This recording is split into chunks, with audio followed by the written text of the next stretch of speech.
ప్రారంధం అంటే మనిషికి పుట్టడమే ఒక ప్రారంధం. ప్రారంధం is not a negative word first of all. అంటే పొందేది అని, వాట్ యు రిసీవ్, ప్రారంధం. సో మనకి పుస్తకం ద్వారా తెలిసే ప్రారంధాలు యాక్చువల్గా సబ్జెక్టివ్. అవి పుస్తకంలో ఉండని. అసలు కర్మ లేని క్షణము చెప్పు. పుట్టిన తర్వాత నువ్వు కనుబొమ్మలు ఆడించడము, చేతులు ఊపడము, ఒక గ్లాస్ తీసుకోవడం అంతా కర్మలే.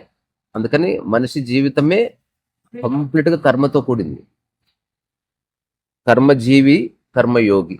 కర్మని అర్థం చేసుకున్నంత వరకు కర్మజీవి ఉంటాడు, అర్థం చేసుకున్న మరుక్షణం కర్మయోగి. సో ఇప్పుడు మనకి పుస్తకాల్లో ఆగామి సంచిత ప్రారంధాల గురించి చెప్తారు. సో దానికంటే ముందు ఒక చిన్న ఎగ్జాంపుల్ ఇస్తే అర్థమవుతుంది. ఇప్పుడు మనకి రోజుని ఎన్ని భాగాలు చేసారు? ఉదయము, తర్వాత ఈరోజు ఎంత డేట్? 4th అనుకుంది. 23rd ఎప్పుడు?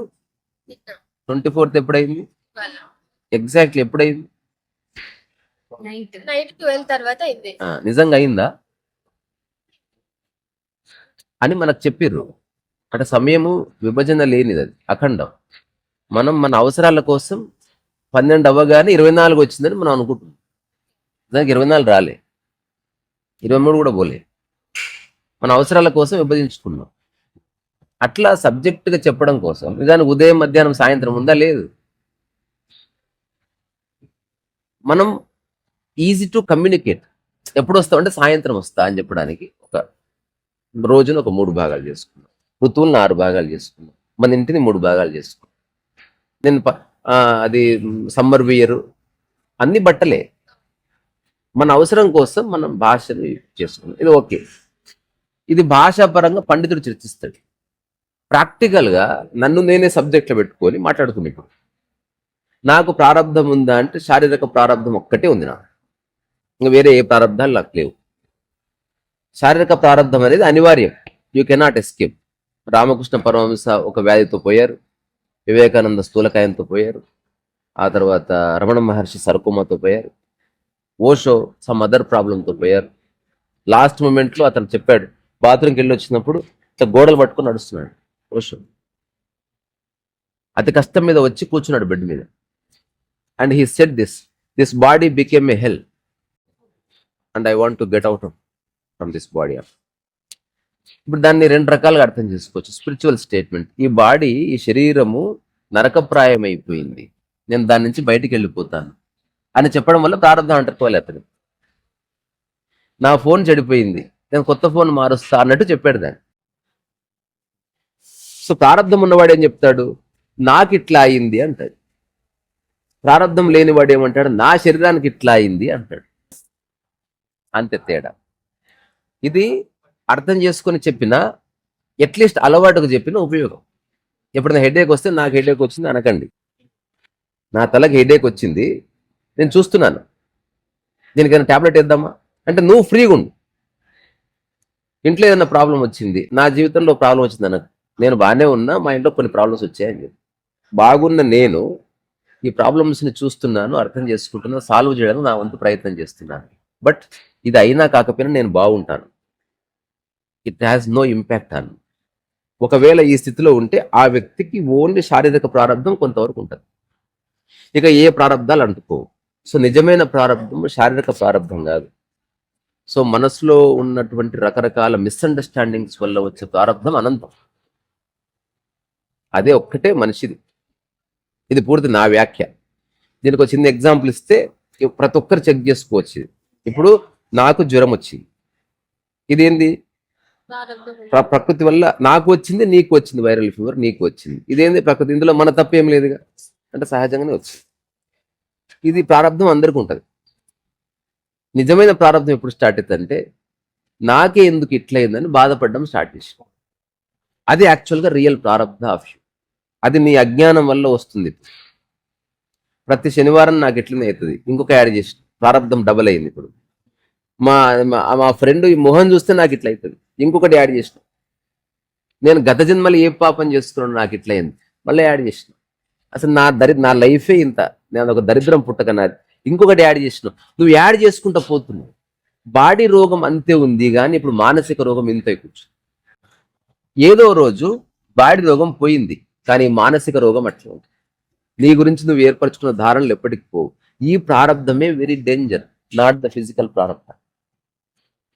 నా అబ్జర్వేషన్లో మనిషి ఎవ్రీడే అన్కాన్షియస్ టాకింగ్ వల్ల, అన్కాన్షియస్ అండర్స్టాండింగ్ వల్ల ఈ మానసిక ప్రారంధాలు అనంతానంతంగా సృష్టించుకుంటున్నాడు. ఇవి ఇబ్బంది పెట్టినంత ఏది ఇబ్బంది పెట్టదు, వాడికి పక్క వ్యక్తి ఇబ్బంది పెట్టలేడు. ఆ పక్క వ్యక్తి గురించి తాను అనుకున్న ఆలోచన ఇబ్బంది పెడుతుంది. తను బాగానే ఉన్నాడు కానీ తన గురించి తనకున్న భయాలు ఇబ్బంది పెడుతుంది. ప్రపంచం బాగానే ఉంది కానీ ప్రపంచంలో చాలా దుర్మార్గాలు జరిగినాయని అనుకోవడంలో భయం ఎంటర్ అయింది, దానివల్ల వాడే పని చేయలేకపోతుంది. ఇప్పుడు ఇవన్నీ ఎవడు క్రియేట్ చేసిండు? దేవుడా. సో దేవుడు లేదా పరమాత్మ అనేది ఉంటే, పరమాత్మ మనిషికి ఇచ్చేది ఓన్లీ శారీరక ప్రారంధం మాత్రమే. తర్వాత దీనికి ఇంకొక ప్రారంధాన్ని మనకు జోడించారంటే వంశపారంపర్యంగా వచ్చేది. వంశపారంపర్యంగా ఇంటెలిజెన్స్ కానీ జ్ఞానము కానీ రాదు. వంశపారంపర్యంగా వస్తే 2-3 రోగాలు వస్తాయి. వంశపారంపర్యంగా వస్తే ప్రాపంచికంగా ఉండే ఆస్తి వస్తుంది. సో ప్రకృతి పరంగా మనం తీసుకునే జన్మకి మనిషి క్రియేట్ చేసిన డబ్బుకి సంబంధం లేదు. ఫస్ట్ ఆఫ్ ఆల్ ఈ అండర్స్టాండింగ్ ఉండాలి. ఇప్పుడు ఏ జన్మలో ఏ పుణ్యం చేసుకున్నాడు, మంచి ధనికుల బిడ్డ పుట్టాడు, అబద్ధం ఇది. Absolutely wrong. ప్రారంధంలో మన ఇన్వాల్వ్మెంట్ ఉండదా? ఉందిగా, చెప్తానే ఉన్నాను. నీ మనసు ఆల్రెడీ పుట్టి దాంట్లో ఇన్వాల్వ్మెంట్ ఉందా? వాళ్ళదేం లేదు, వాళ్ళది ఏమి, నీది వాళ్ళు.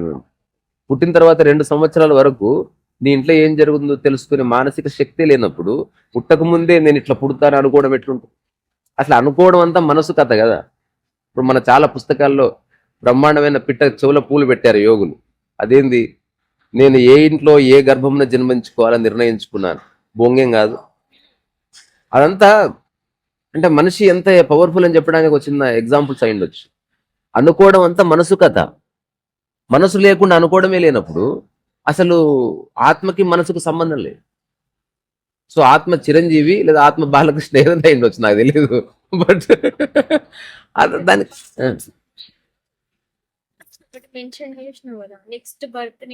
అది ఒక భావనలు, భావన భావన భావన. కుక్కగా రెండుగా పుడతాను, గట్టిగా పుట్టాలని అనుకుంటున్నా, భావన. It's not a fact. భావన అంతే, సరదా, ఒక అనుకోవడం. అరే మళ్ళీ జన్మ అంటూ ఉంటే హైదరాబాద్లో పుట్టాలని నేను చెప్తాను.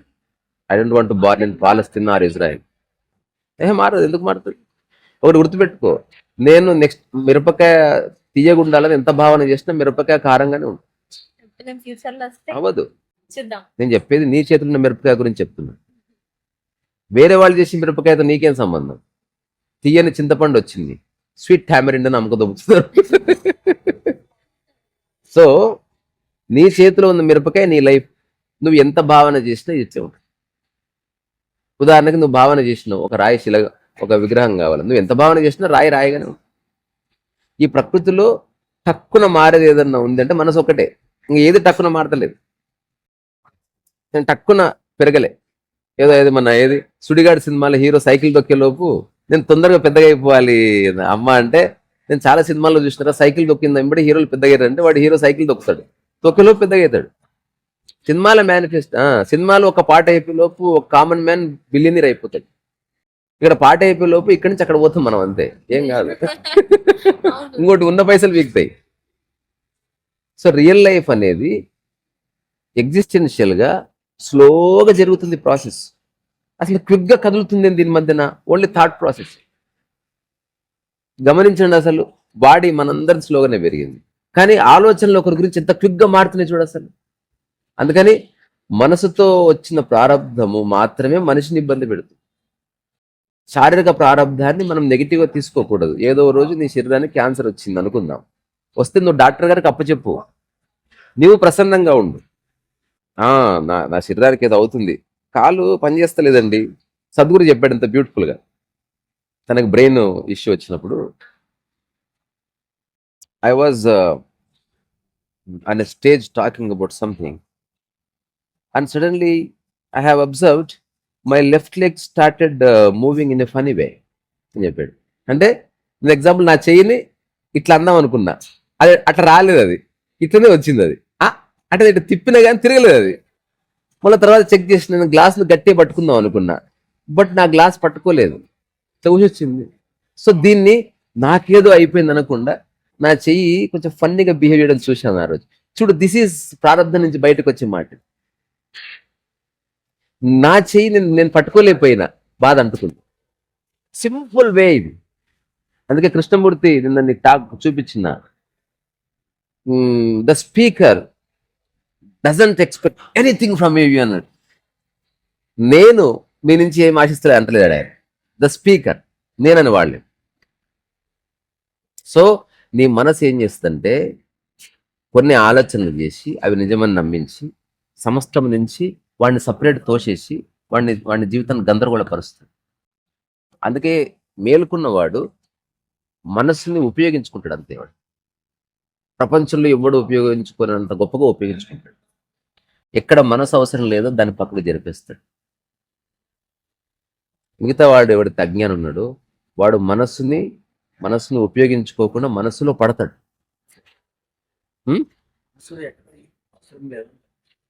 99% అవసరం లేదు మనస్సు. నువ్వు ప్రశాంతంగా ఉండాలంటే మనసుని పక్కన పెట్టు. నీ మానవ సంబంధాలు బాగుండాలంటే మనసుని ఎక్కువ తీసుకురాదు. అమ్మేదో అన్నది లైట్ తీసుకో. మనసు వచ్చిందా, ఆమె ఎవరు అనడానికి వస్తుంది. మనసు అంటే ఏంది క్వశ్చన్, మనసు అంటే ఏంది ఆర్గ్యుమెంట్, మనసు అంటే క్రియేటివిటీ కూడా.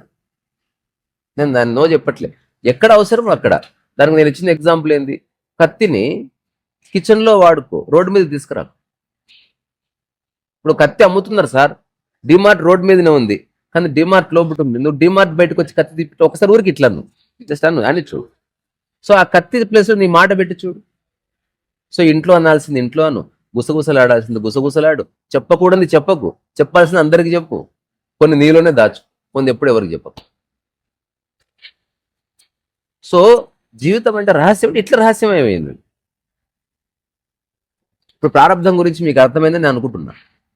సో శారీరక ప్రారంధం నాకు ఉంది, నీకు ఉంది, అందరికి ఉంది.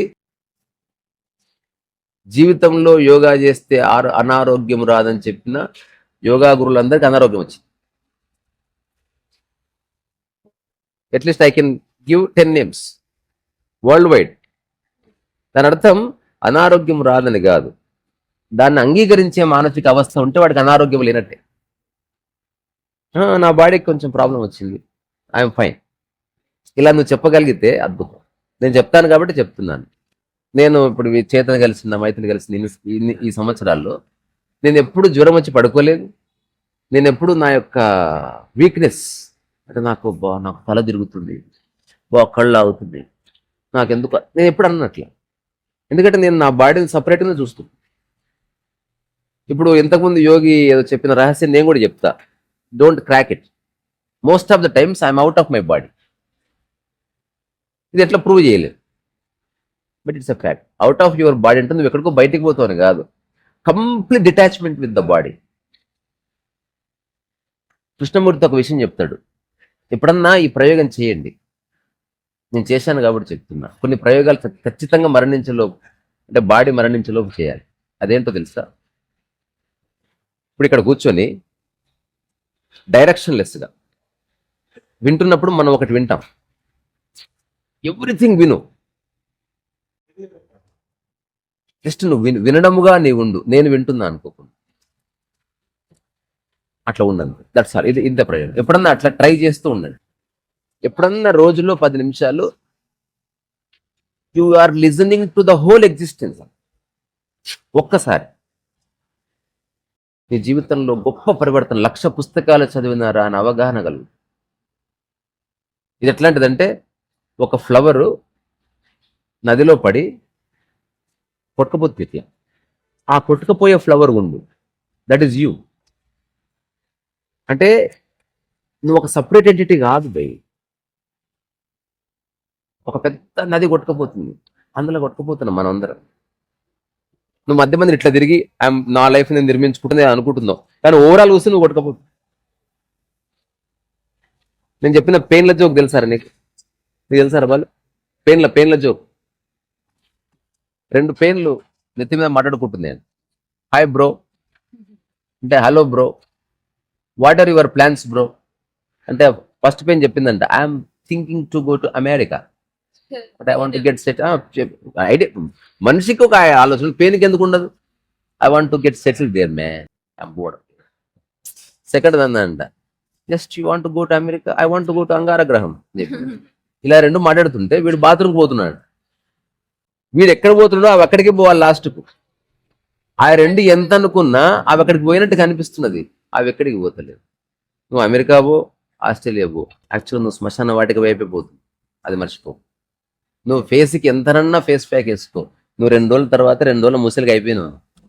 నువ్వు యాక్సెప్ట్ చేయరాదు.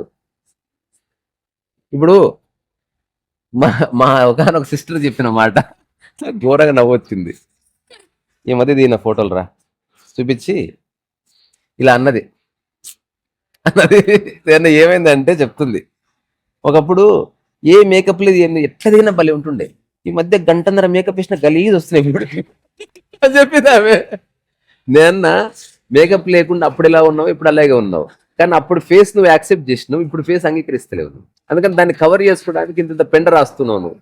అది దయచేసి ఆపేసేయి, చెడిపోతుంది. నాకు తెలిసిన కొందరు బాగా ఫ్యాషన్ టెక్నాలజీలో ఉన్న ఫ్రెండ్స్ ఇప్పుడు ఎవరు పరిచయం లేరు. వాళ్ళ అద్దం అంటే దాన్ని ఏమంటారు కదా, అద్దాన్ని ఏమంటారు, డ్రెస్సింగ్ టేబుల్. అసలు డ్రాలల్లో మొత్తం ఈ క్రీమ్లు అసలు ఇదంతా రాసిన తర్వాతనంట, నాకు తెలియదు ఇంకా మనం ఎప్పుడు రాసుకోలే కదా,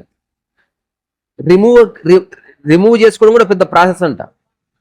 అది రాసుకొని మళ్ళీ ఆయిల్ రాసిన తర్వాత దాన్ని బట్టలు తుడిచి మళ్ళీ దానికి ఒక స్ప్రే కొట్టి మళ్ళీ రాసి ఇట్లా ఫ్యాన్ కూర్చుని, కానీ ఎంత టైం వేస్ట్ చేస్తున్నారు. జస్ట్ ఎవడో చూస్తాడని అయిపోయింది. ఇంకోటి ఎట్లా ఉందో అది బాగానే ఉంటది. అసలు బాగాలేదని చెప్పి ఎవడో అంటుంది, నిన్ను నువ్వు బాగాలేదనుకుంటున్నాడు చాలా మంది. ఇదంతా ప్రారంభం కిందకే వస్తుంది. First of all accept. నువ్వు ఇంతమంది కోట్ల మంది చచ్చిపోయారు, నువ్వు కూడా చచ్చిపోతావు, యాక్సెప్ట్ చేయి, ప్రారంభం వెళ్ళిపోతుంది. సో మానసిక ప్రారంధం ఒక్కటే నిజమైన ప్రారంధం అని నాకు అర్థమైంది. మనసు తీసేస్తే ప్రారంధం ఉంది, చెట్టుకు ఉంది లేదా, ఒక చెట్టు 10 ఏళ్ళు చచ్చిపోతుంది. నిన్న ఈషా వచ్చింది, అది కొన్ని సంవత్సరాలు చచ్చిపోతుంది. కానీ మీరు గమనించలేదు, ఎప్పుడన్నా కుక్క చచ్చిపోయినప్పుడు, జంతువు చచ్చిపోయినప్పుడు దగ్గర నుండి చూడండి, మరణించే కంటే చివరి క్షణం ఉంటది కదా, ఇంకా 2 సెకండ్లు అయితే ప్రాణం వదులుతుంది, దానికి అన్న తోపుతుంది. మనిషి ఊపాడు, చచ్చిపోతుంటే విదిలేస్తావా నువ్వు అని వాడు కొట్లాడతాడు. మనిషికి జ్వరం వస్తే ఇంట్లో అందరు సైలెన్స్గా ఉండాలంట. చాలా దారుణమైన విషయం అది. నీ జ్వరం వచ్చింది, నువ్వు సైలెన్స్గా ఉండు, నేను ఎందుకుంటా అట్లంటే అసలు నువ్వు కోఆపరేట్ చేయాలంటున్నారు. దారుణమైన విషయాలు ఇవి. ఇంకా జపాన్లో ఒక సాంప్రదాయం ఉంది, ఇప్పటికీ ఉంది.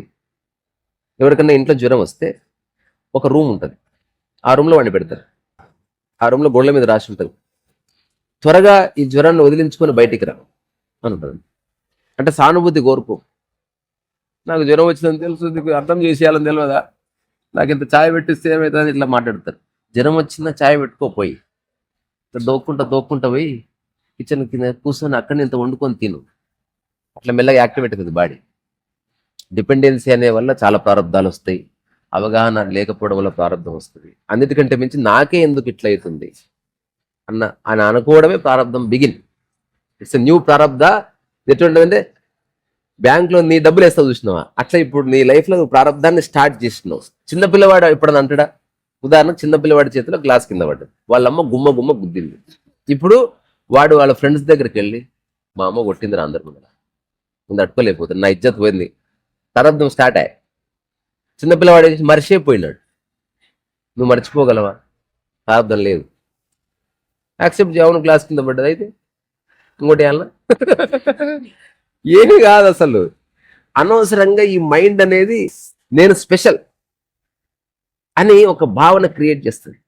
అక్కడి నుంచి ఆపరేట్ చేసి చాలా సమస్యలు వస్తాయి. నువ్వు స్పెషల్ కాదు, నువ్వు కౌనిక్స్గా గొట్టంగా అని మర్చిపో. ఈ భూమి మీద నువ్వు ఈ క్షణం పుట్టుకొని చచ్చిపోయినా ఎవడు కేర్ కూడా చేయడు. Mahesh Babu next cinema release అవుతుంది, నేను పోతా. ఇప్పుడు ఎవరన్నా ఒక కుటుంబాన్ని చూపి మా ఇంట్లో ఒక చావు జరిగింది కాబట్టి ఇంకా మేము జీవితకాలం నవ్వము అని చెప్పేటోడు. అంటే 3-4 డేసే నవ్వు వస్తుంటుంది, ఆపుకుంటారు, తిడతారు కాబట్టి. సినిమా వస్తుంటే చూస్తారు ఇట్లా, మళ్ళీ ఏమనుకుంటారు. ఆ? ఒకసారి నేను చిన్న విషయం చెప్పి ముగిస్తా. నేను నోట్స్ ఆఫ్ మెషిన్ టెంపుల్లోకి వచ్చింది, ఒక 2 పేజీలు రాస్తుంది. హఠాత్తుగా నాకు న్యూస్ వచ్చింది. మా శరత్గాడు పరిగెత్తుకుని వచ్చి చెప్పాడు, మన దగ్గర బంధువు వాళ్ళ వైఫ్ చచ్చిపోయింది, వెళ్ళాలి బావా అని.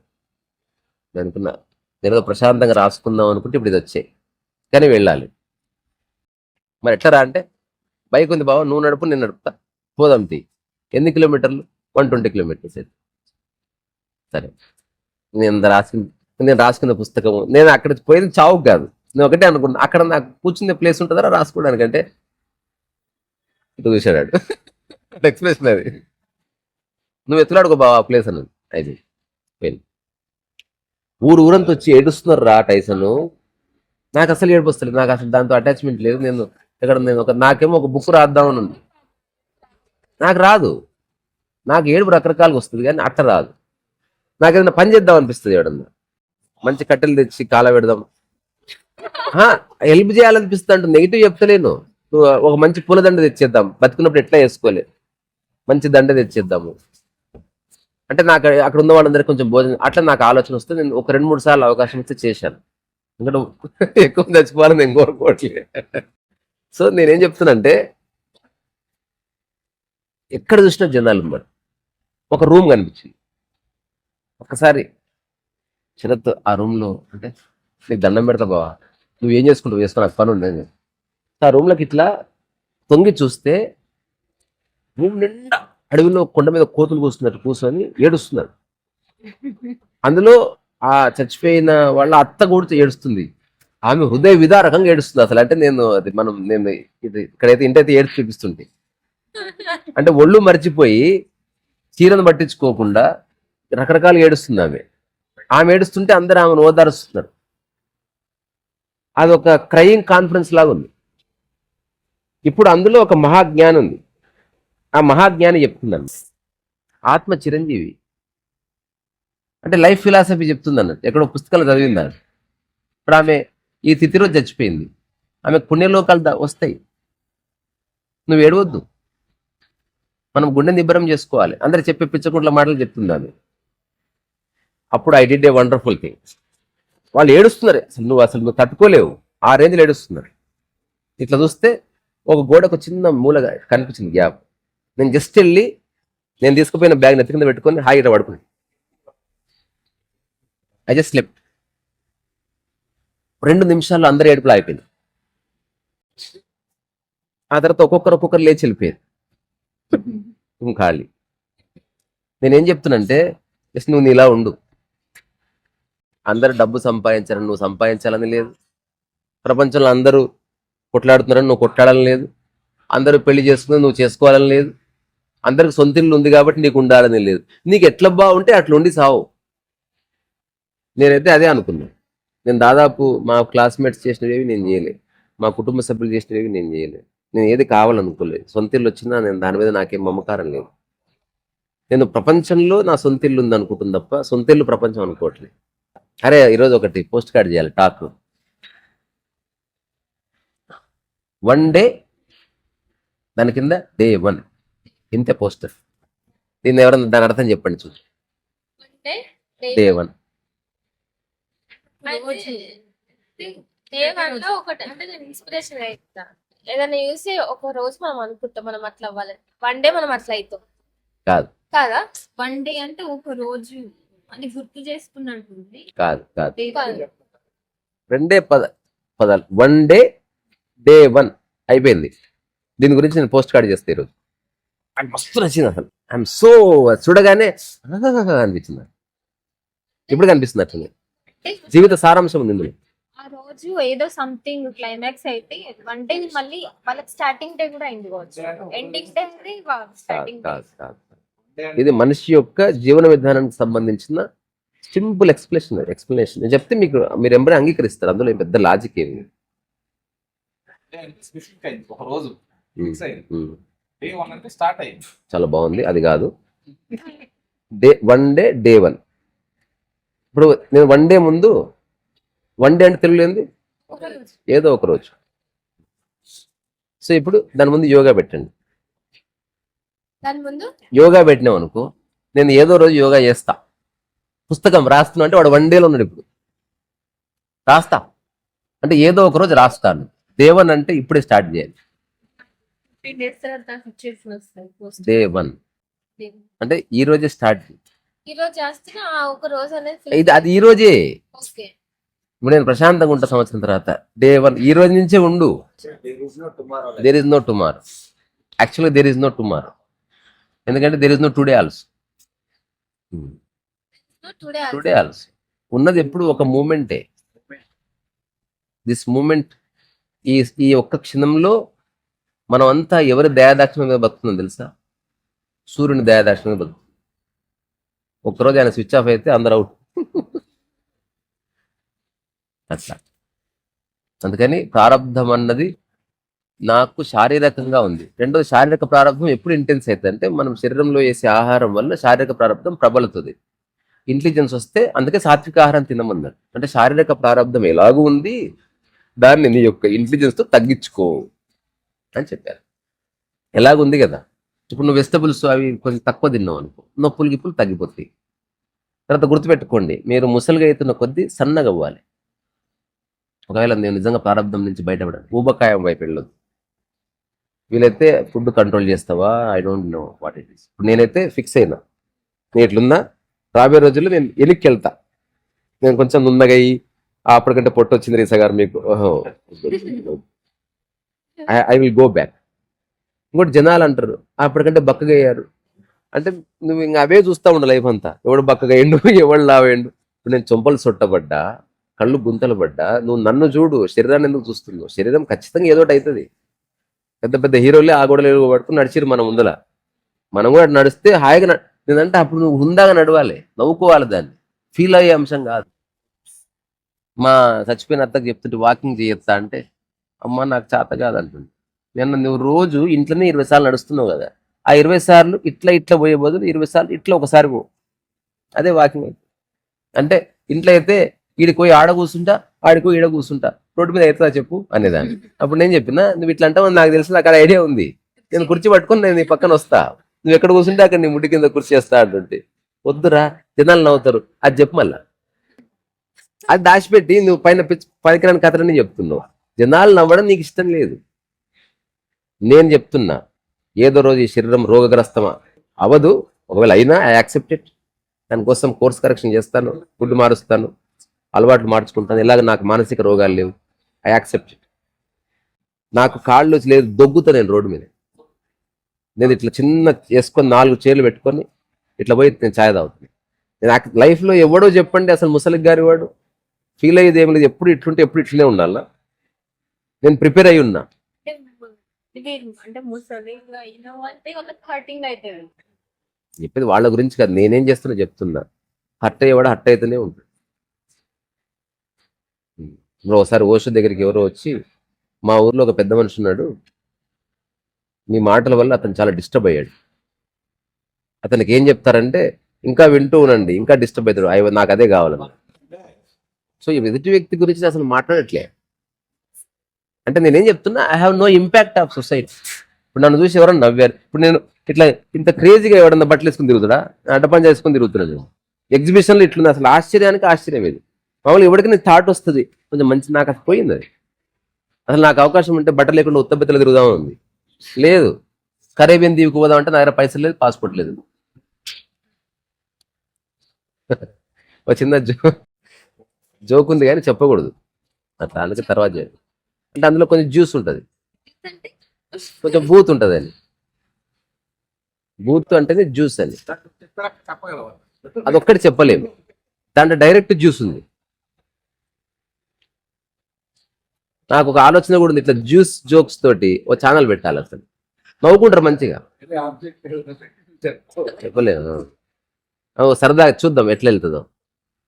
ఒకటికి అమ్మాయిలతో ఉండాలి అన్నదాన్ని మీరు అట్లా ఊహించుకోండి. ఇంకా అంటే అందుకే నాకు చెప్పనే కదా, అర్థమైంది లేకపోతే లేదు. అమ్మాయిలతో ఉండాలని వాడికి, కానీ వాడికి విపరీత సిగ్గరి. మంచిగా ఉంటాడు మనిషి, మహేష్ బాబులా. ఒకసారి విమానంలో పోతున్నాడు. వాడు ఎప్పుడు దేవుణ్ణి ప్రార్థిస్తే అంతా నాకు భలే ప్రార్థిస్తుంటే వాడు కూడా నాకు నాకు అమ్మాయిలు కావాలి, వాడు ఇది ప్రార్థిస్తున్నాడు. వాడికేమో సిగ్గు. ఆ విమానం కూలిపోయింది. కూలిపోయిన తర్వాత వాడికి ఒక చిన్న ముక్క దొరికింది. వాడు కొట్టుకుంటూ ఒడ్డుకొచ్చి పడ్డాడు. ఎట్లా రా భగవంతుని అనుకోలోపు 6 అమ్మాయిలు కొట్టుకొచ్చారు. అది ఐలాండ్. దేవుడా నువ్వు ఉన్నావు ఆ? నువ్వు ఇస్తే అసలు ఏమో శక్తి దింపిస్తావు చెప్పాడు పాడిగా. ఇప్పుడు వాడు 6గురికి వాడు రా చెప్పాడు. అట్లా ఇప్పుడు వాళ్ళు పంచుకున్నారు వీళ్ళని. సోమవారం నేను, మంగళవారం నీవు, అట్లా 6గురు వాడిని పంచుకున్నారు. సంసారం స్టార్ట్ అయింది. ఇంకా వాడు 6 గుడిసెలు వేసుకున్నాడు మంచిగా. అసలు ప్రతిరోజు వాడు దేవుడికి అక్కడ కరైపోయింది. టెంకాయలు పోతున్నాడు, టెంకాయలు కొడుతున్నాడు దేవుడికి, పోయి ఆ పని చేసుకుంటున్నాడు హాయిగా. అసలు వాడు అనుకున్నది ఫుల్ఫిల్ అయింది కదా. ఇప్పుడు కోతికి డైమండ్ ఇస్తే కొబ్బరి చిప్ప దొరికితే సంతోషం దాన్ని, వీడికి కావాల్సింది దొరికింది. కానీ ఆఫ్టర్ 1 year కథ మారింది.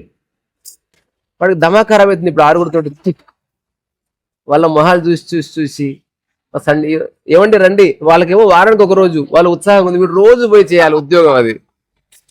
అందుకని ఏమండి మండే రండి అంటే వస్తున్నావు. ఇప్పుడు వాడి దేవుడికి ప్రార్థన మారింది. ఇప్పుడు ఇంకొకరిని ఈ దేవా షేర్ చేసుకుంటే బాగుంటుంది రెస్పాన్సిబిలిటీ అన్నంత. సరే అని దేవుడు కూడా కరుణామయుడు దయామయుడు కాబట్టి సత్తాస్తన్నాడు. అట్లా అంటుంటేనే చిన్న హెలికాప్టర్ కూలిపోయింది. ఒక మగవాడు పడ్డాడు. వాడికి ఒక చిన్న చెక్క ముక్క దొరికింది. వాడు కొట్టుకొచ్చాడు. దేవుడు నీవు ఉన్నావు. ఇప్పుడు వీళ్ళు షేర్ 3-3 ముగ్గురుని షేర్ చేసుకుంటామని అట్లా అనుకున్న తర్వాత వాడికి మగవాళ్ళని ఇష్టపడేలా ఇష్టం ఉంది వాడికి. దాంతో ఉన్న సండే కూడా పోయిందంటే అట్లా నువ్వు ఏది కోరుకుంటున్నావో అది నిజంగా నీ లైఫ్లోకి వస్తే నువ్వు అనుభవించలేవు. డబ్బు కావాలన్నావు, డబ్బు వచ్చింది, దాన్ని మేనేజ్ చేసేవాడిని అడుగుపో ఎన్ని తలకాయ నొప్పులు ఉంటాయో. డబ్బు రావడంతోనే భయం వచ్చేసింది. డబ్బు రావడంతో నీ మనసులో దొంగ వచ్చేసిండు. డబ్బు రావడంతో ఎవడు ఫోన్ చేసినా డబ్బు కోసమే అనుమానం స్టార్ట్ అవుతుంది. డబ్బు రావడంతో డబ్బు పట్ల మమకారం పెరుగుతుంది. డబ్బు రావడంతో లగ్జరీస్ మారుతాయి, లేని పనులు ఉంటాయి, ఇల్లు రెనోవేషన్ స్టార్ట్ అయిపోతుంది, నీ టైం అంతా బర్బాద్ అయిపోతుంది. మనం అనుకుంటాం. అందుకే నువ్వు కోరుకునేది అర్హత ఉన్నదే కోరుకో. అందుకే సరైన భగవంతుడిని కోరుకునే ప్రార్థన ఏమిటంటే, నాకు ఏది అర్హత ఉందో అది మాత్రమే ఇవ్వు. నేను పిచ్చిముండు అడుగు, నేను చాలా కోరుతా, ఇవ్వకు నువ్వు. నేను అన్కాన్షియస్ పర్సన్, కానీ నాకు ఏది అర్హత ఉంటే అదే. దయచేసి ఇది నువ్వు మర్చిపోక. నువ్వు సంపూర్ణ విజ్ఞత నీకుంది. నువ్వు మానవ జాతి గురించి వాళ్ళ ఆలోచనలు తెలుసు నీకు. ఇప్పుడు కొడుకు తల్లి ఇద్దరి మధ్య ఉంటుంది. కొడుకు కోరుతున్నాడు అమ్మ బీర్ బాటిల్ ఇప్పి, తల్లి పాల ప్యాకెటే ఇప్పిస్తుంది వాడికి. అంటే తల్లికి తెలుసు వీడు ఎంత కావాలి. అట్లా ఒకవేళ పరమాత్మను ఉంటే నాకు ఇది కావాలని కోరితే అహంకారం. నేను మస్తు కోరతా బాబు, కానీ నాకేది పాత్రత ఉంటే అది అని చెప్పగలవా? You are out of this ప్రారంభ. అప్పుడు నువ్వేంది ఏదొచ్చినా నేను మస్తు కోరినా తెలియక, కానీ నాకు ఇది వచ్చింది, ఇదే నాకు అర్హత ఉందనే వచ్చింది, లేకపోతే ఎందుకు వస్తుంది? Thank you God and move on. ఇది సినిమా తీస్తే మస్తుంటది. ఆ 4 అని ఉంది కదా, ఆ 7 అంది. అందులో 6+1 అందియాలి. అట్లా దాని మీద పోస్టర్ మీద రాయాలి, ఆదివారం సెలవు అనుకున్నాను కానీ అట్లా. సో ఎంతో మంది అర్థమై ఉంటది. అంటే అట్లా అవుతుంది. చాలా మంది అనుకుంటారు ఓ 3 కార్లు ఉంటే బాగుండు, 3 కార్లు రిపేర్ అయితే ప్రాబ్లం స్టార్ట్ అవుతుంది. అందుకే నువ్వు ఎంత చేయగలవో అంతే తీసుకుంటే బాధ్యత చాలా బాగుంటుంది. సో ఇప్పుడు దయచేసి నేను చెప్పింది విని క్రాస్ చెక్ చేసుకోండి. జోక్స్ అపార్ట్, ప్రారంధము శరీరక పరంగా ఉన్నది. శారీరక ప్రారంధం తగ్గించుకోవాలంటే మనసులో చిన్న పరివర్తన కలిగి నోట్లో సరైనది వేయాలి. అప్పుడు శారీరక ప్రారంధం కొంత తగ్గుతుంది. దాంతోపాటు యోగా చేసుకో, ప్రారంభం తగ్గుతుంది. ఇక మానసిక ప్రారంధం మొత్తం నువ్వు క్రియేట్ చేసుకోలేవు. తర్వాత వంశపారంపర్యంగా వచ్చే ప్రారంధం ఏతుందో అందులో ఆలోచనలు వస్తే కనుక తీసుకో, అదొక్కటి ట్రాన్స్ఫర్ చేసుకోవచ్చు. ఉదాహరణకు మా కులం ఇది అన్నది ఆలోచన ట్రాన్స్ఫరింగ్. ఆస్తి ట్రాన్స్ఫర్ అయింది అనుకో, అనుభవించు, మళ్ళీ అది నీకు ఎక్స్ట్రా ప్రారంభం అవుతుంది. కానీ ప్రకృతి పరంగా ఉన్న ఇంటెలిజెన్స్, ప్రశాంతత, గాఢ నిద్ర అన్నవి ట్రాన్స్ఫర్ అవ్వవు. జ్ఞానోదయం ట్రాన్స్ఫర్ కాదు, ఇది నీవు సృష్టించుకోవాల్సింది. అందుకని ట్రాన్స్ఫర్ అయ్యేదంతా చెత్తనే బేసికల్గా, ఒక మనిషి నుంచి ఒక మనిషి. ఇప్పుడు ఉదాహరణకు తండ్రి తన సంతానానికి ఆస్తిని ఇస్తాడు, తన అవగాహన ఎట్లా ఇస్తాడు? ఇవ్వలేడు, ఎవడు ఇవ్వలేడు. అంటే ఇది బ్రూటల్ రియాలిటీ. అందరూ ఈ సంసారంలో పడి కొట్టుమిట్టాడుతున్న జ్ఞానోదయం పొందినవాడు వాళ్ళ పక్కనే హాయిగా ఉంటాడు. ఇది ఒక గొప్ప విరోధాభాష్యం. వాళ్ళకి అర్థం చేసుకునే స్థితి లేకపోతే వాడు చెప్పడు కూడా. ఇతను బాగుంటాడు అంతే. ఇది షేర్ చేసుకునికి రాదు, అదంతే. అందుకని ప్రారంధము ఉందా అంటే ఉంది. శారీరక ప్రారంధం ఒక్కటే సత్యము, మిగతా ప్రారంధాలన్నీ వ్యక్తిగతమే, 100% వ్యక్తిగతమే. అట్లా నేను శారీరక ప్రారంధం ఉందని గుర్తిస్తున్నాను. నాకు ఒక 4 days క్రితం కొంచెం కాళ్ళు ఇక్కడ నొప్పి వచ్చింది. నేను రాత్రి కూడా పడుకునే ముందు ఒక తరహా యోగా చేస్తే నాకు ఈ రోజు నొప్పి లేదు. మేబీ వస్తుందేమో తెలియదు. I'm ready to experience, face చేయడానికి సిద్ధంగా ఉన్నా. ఏదో రోజు ఈ శరీరం కదలకలేకపోవచ్చు, నేను యాక్సెప్ట్ చేస్తా అంటున్నా. నేను ఎప్పుడు బాధపడను. I'm ready to face it. తద్వారా నాకు ప్రారంభం లేదు. అమ్మా నేను ముసలిగా అయిపోతే ఎట్లయిపోతుందో అయిపోయి ఆల్రెడీ అంటే అంటుకుంది ప్రారంభం. బాధ వచ్చేసింది కదా, నేను ముసలికి కావద్దు, మేకప్ స్టార్ట్గా అయిపోయింది. ఆ ప్రారంభం వల్లనే పైసలు గీసలు వేస్ట్ అవుతున్నాయి ఇప్పుడు. అట్లా చిలపదం పండి.